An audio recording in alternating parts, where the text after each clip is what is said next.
हिंदी में यूपीएससी की तैयारी से संबंधित प्रोग्राम्स को देखने के लिए सब्सक्राइब करें स्टडी IQ-IAS हिंदी। नमस्कार दोस्तों, स्टडी IQ-IAS हिंदी में आप सभी लोगों का बहुत बहुत स्वागत है। मेरा नाम है मनीष श्रीवास्तव। आज हम जिस विषय पर चर्चा करने वाले हैं वो यूपीएससी एग्जाम को जो स्टूडेंट्स टारगेट कर रहे हैं उनके लिए क्या एक प्रॉपर स्ट्रैटेजी होनी चाहिए, उसके बारे में आज हम चर्चा करेंगे।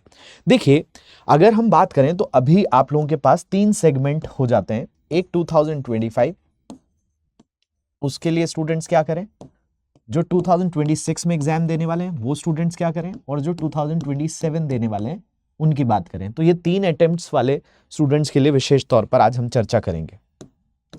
तो जिनको 2025 में पेपर देना है उनका 25 मई को पेपर है, उनके पास समय भी बहुत लिमिटेड है, उनके लिए क्या प्रॉपर स्ट्रैटेजी है। 2026 में जिनको अटेम्प्ट देना है तो ये आपके पास अभी 1 साल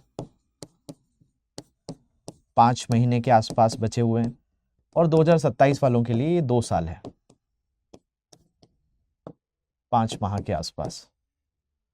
तो ये एक मोटा मोटा टाइम सभी एस्पिरेंट्स के लिए बचा हुआ है। तो मैं ओवरऑल क्या इन तीनों वर्षों में जो एग्जाम दे रहे हैं उनकी क्या स्ट्रैटेजी होनी चाहिए उनके बारे में चर्चा करूंगा।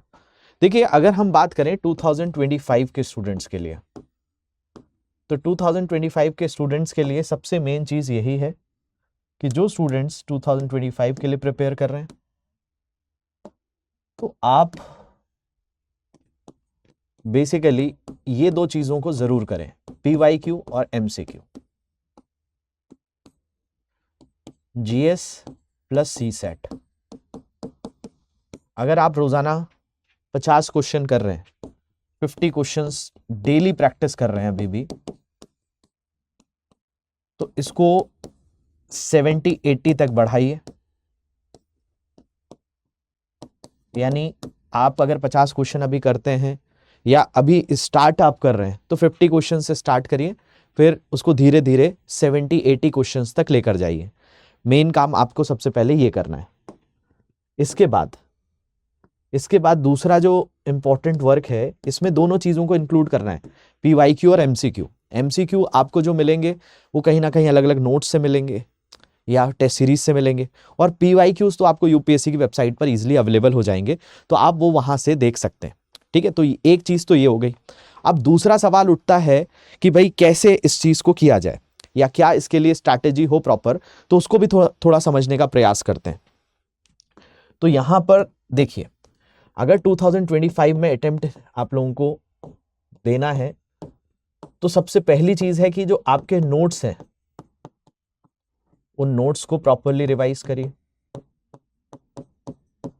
इसको थरोली रिवाइज करते चलिए, और इनसे अगर आपको कुछ नए पॉइंटर्स मिलते हैं जो आपसे गलतियां हो रही हैं और वो आपके अगर नोट्स में नहीं है तो उनको एड ऑन भी आप करते चलिए।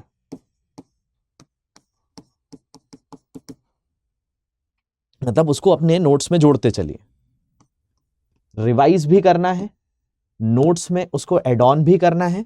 और दूसरी इंपॉर्टेंट चीज यहां पर अगर हम बात करें तो आपके लिए एक और खास चीज है, वो है करंट अफेयर्स।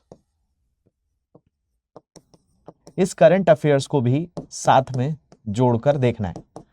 देखिए, आप जिस स्टेज में हैं अभी, उस स्टेज में आप नया नहीं पढ़ सकते, तो आपने जो ऑलरेडी जितना पढ़ लिया है उतना ही रखिए और उसमें ये सारी चीजों को करते चलिए। जो ऑलरेडी नोट्स बने हुए हैं उनको ऐड ऑन कर लीजिए। अब अभी कोई एक नया सब्जेक्ट सीखने जाएंगे तो वो समय लेगा, तो अभी तक जितना आपने पढ़ा हुआ है उस नोट्स में PYQ और MCQ के थ्रू जो आपको ऐड ऑन पॉइंट्स मिल रहे हैं उनको करिए, और करंट अफेयर्स को के थ्रू जो लगभग 1 से 1.5 साल का करंट अफेयर्स है, यानी 2024 के करंट अफेयर्स और 2025 के अप्रैल तक के करंट अफेयर्स, इनको अच्छे से प्रिपेयर कर लीजिए, है ना। फर्स्ट वीक ऑफ अप्रैल तक ये एग्जाम के लिए आपके लिए क्रूशियल रहेगा। अभी 2025 के करंट अफेयर्स अवेलेबल नहीं है, बट इनको धीरे धीरे आप कवर करते चलेंगे और अपने जो प्रेजेंटली आप थ्योरी पढ़ रहे हैं उसके साथ उसको मैच करेंगे। ये एक पहला पॉइंट है। अब बात आती है कि 2025 के बाद आप जो स्टूडेंट 2026 में है उनके लिए थोड़ा क्वेश्चन है, और 2027 के लिए उनके पास भी क्वेश्चन है। क्वेश्चन का मतलब इनके पास 1-1 साल का समय तो है, और यहां पर 1 साल एक्स्ट्रा और मिल जाता है। 2027 वालों को। तो ये स्टूडेंट्स क्या करें? तो देखिए, इन स्टूडेंट्स के लिए मेनली मैं सजेस्ट यही करूंगा, अगर आप 2026 में पेपर देने वाले हैं, तो ये तो सजेशन उन लोगों के लिए था कि जिनने तैयारी कर रखी है, उनको ये एड ऑन करना है, क्वेश्चंस लगाने हैं। क्योंकि अगर कोई अभी तैयारी शुरू कर रहा है और वो क्वेश्चंस लगाने बैठ जाएगा तो उसको कोई फायदा नहीं होगा, क्योंकि आप बिना पढ़े क्वेश्चन लगाओगे तो गलतियां बहुत होंगी, और आप उनके अकॉर्डिंगली नोट्स बनाओगे तो ये एक नेवर एंडिंग लूप है, कभी आपकी तैयारी खत्म ही नहीं हो पाएगी। आपको क्वेश्चंस लगाते अच्छा लगेगा लेकिन उसका फायदा कुछ नहीं होगा। तो घुमा फिरा के कहानी आती है 2026 के लिए कि भाई 2026 के अटेम्प्ट के लिए फिर क्या तरीका हो, 2026 के लिए क्या किया जाए। तो 2026 के लिए आपको प्रॉपरली पहले अपना फाउंडेशन बनाना होगा ना। आपको प्रीलिम्स के सब्जेक्ट और मेंस के सब्जेक्ट, प्रीलिम्स और मेंस के जो कॉमन चीजें हैं उनको कवर करना है। और प्रीलिम्स और मेंस में कॉमन क्या है? तो भाई सबसे पहले कॉमन चीजों की अगर हम बात करें तो आपको जैसे इतिहास है, कला संस्कृति है, इन सब्जेक्ट्स को ये आपको मिलेगा। भूगोल की अगर हम बात कर लें, राज व्यवस्था की बात कर लें, अर्थव्यवस्था की बात कर लें, पर्यावरण पारिस्थितिकी की बात करें,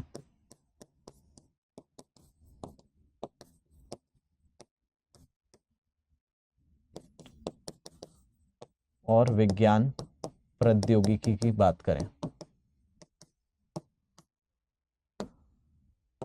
ये सारी चीजें प्रीलिम्स और मेंस में कॉमन है।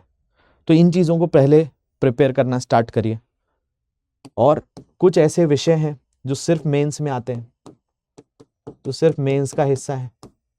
जब आपकी ये चीजें हो जाएं तब आप मेंस के टॉपिक पर आ जाएं। जैसे सोसाइटी, समाज के बारे में पढ़ लीजिए, सामाजिक न्याय, अंतरराष्ट्रीय संबंध,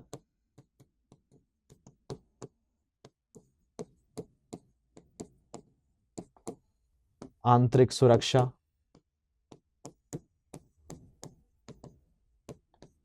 विश्व इतिहास,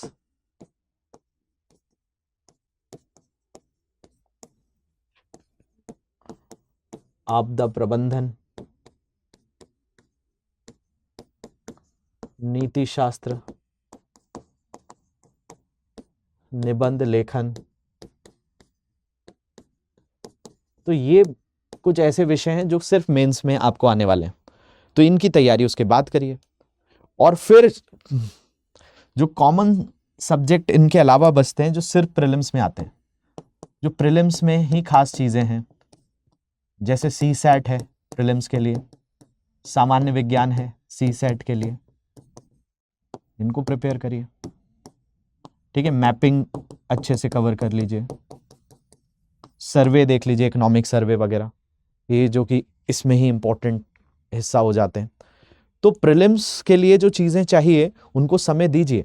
लेकिन अगर आप अभी 2026-27 के लिए अटेम्प्ट कर रहे हैं, खुद से पढ़ाई कर रहे हैं, तो इन सब्जेक्ट से शुरू करिए और धीरे धीरे मेंस को, फिर आपका प्रीलिम्स, ऑप्शनल, इन सारी चीज़ों को ज़रूर प्रिपेयर करना होगा, है ना। ऑप्शनल भी इसमें एक बहुत बड़ी इंपॉर्टेंट चीज़ है, तो ऑप्शनल भी आप समय के साथ चूज करके उसको समय के साथ निपटाने का प्रयास करेंगे।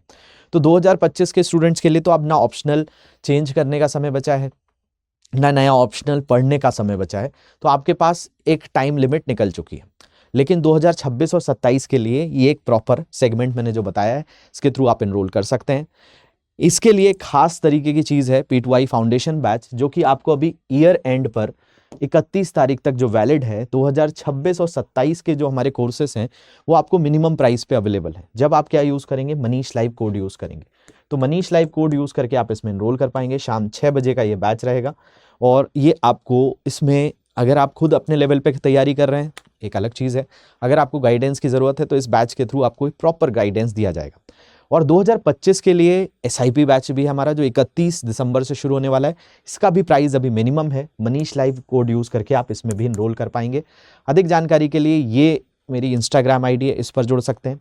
बाकी ये मेरा टेलीग्राम ग्रुप है, इन पर भी आप क्वेश्चंस पूछ सकते हैं। तो आशा करता हूं जो चीज़ मैंने आपको समझाई है वो आप तक पहुंची होगी। कमेंट सेक्शन में जरूर बताएंगे आपको ये सेशन से कुछ फायदा मिला या नहीं मिला। मिलता हूं मैं आपसे अगले सत्र में, तब तक के लिए ध्यान रखिए। Thank you very much for watching this. Have a great day. Hindi में यूपीएससी की तैयारी से संबंधित प्रोग्राम्स को देखने के लिए सब्सक्राइब करें स्टडी IQ IAS हिंदी।